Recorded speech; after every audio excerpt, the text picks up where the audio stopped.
So I always knew that I wanted to either be a OBGYN or I wanted to be a nurse practitioner. It wasn't until I got off to college, and I was always the go-to friend, whether someone was having some reproductive issues, someone was, getting an abortion and they need someone to be there with them.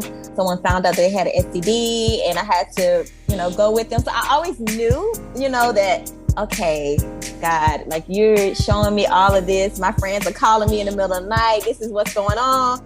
Can you run with me to the doctor, to the clinic? And I'm like, what? Why me? Started, supporting my friends, and I wasn't even a doula then. But I was a pre-med biology major, changed to a nursing major, changed to a public health major. Check them all. Girl, all the boxes.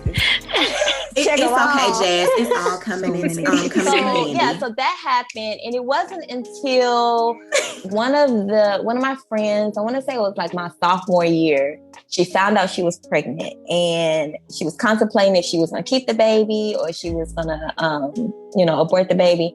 And so she ended up having the baby. And I remember her calling me one night in the middle of the night. She was just like, I think I'm having contractions. And I was like, well, go to the hospital. What you calling me? I don't have anybody to go with.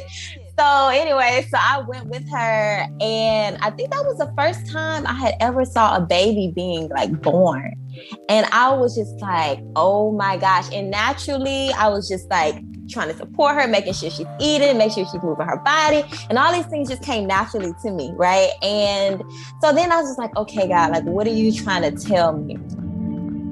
So I think around, I want to say I was like 2021. I used to always drive on the weekends to New Orleans because I love New Orleans. And so me and my friends, I think this was around like Halloween time. And so we were like, oh, we should go down this little alley. And it was like a psychic. She was like a reader, right? And she, had my hands, and she was just like reading me or whatever. And she told me, she said, by the age of 30, you'll be a midwife. Now, keep in mind, I had already had these people like at church prophesy, that about me, saying that you'll be a midwife by 30. And I was like, I'm not about to be a midwife. I'm not doing home births, like I'm trying to like do something different, I was like, okay. And so then friends would still just be calling me and just asking me to support them in different, situations.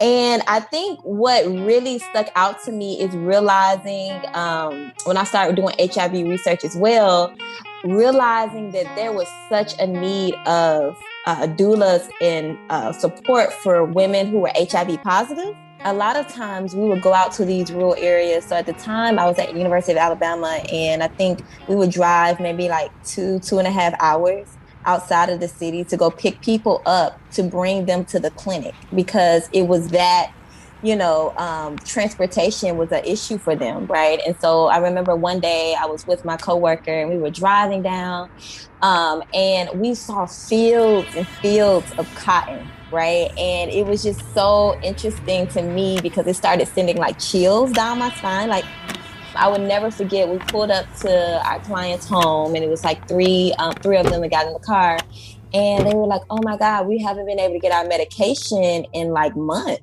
before we started with your program. And so I realized that, these women in Alabama don't have the support, or these, families in Alabama don't have support that they need.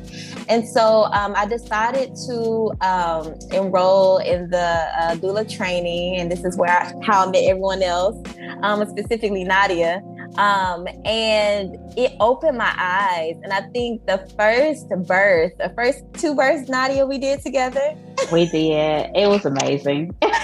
And we just, it just came so naturally to us doing doula work, working like we were talking about out in the rural areas, working out in all of these different communities, really opened my eyes to realizing that, okay, doula work is great. I love it, but there's still a need, right? There's still other options that these birthing families, especially in Alabama, need to have. And so I realized I was like, at the time, they had not offered licenses to midwives in the state of Alabama, and there were no midwives working in Alabama. And so I remember talking with Nadia. Remember we went out to eat?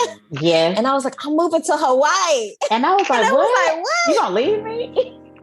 I was like, girl, I'm moving to Hawaii. And so I was really praying that I would be able to find a Black midwife. I was very adamant on finding a Black preceptor that I can study under. And I remember one day I was at a Birth Professionals of Oahu event, and I was like starstruck that I saw her talking. I walked up to her and I was like, hi, I'm Jasmine. I'm from Alabama and I would love to work with you. And so, you know, the rest is history. But I was able to come here. I was able to work with the indigenous Hawaiian population. I think working with this population, it really showed me a lot about culture. And so now I'm like, okay, I would do my community a disjustice if I did not go back and practice. And hopefully by the end of the year, I will be done.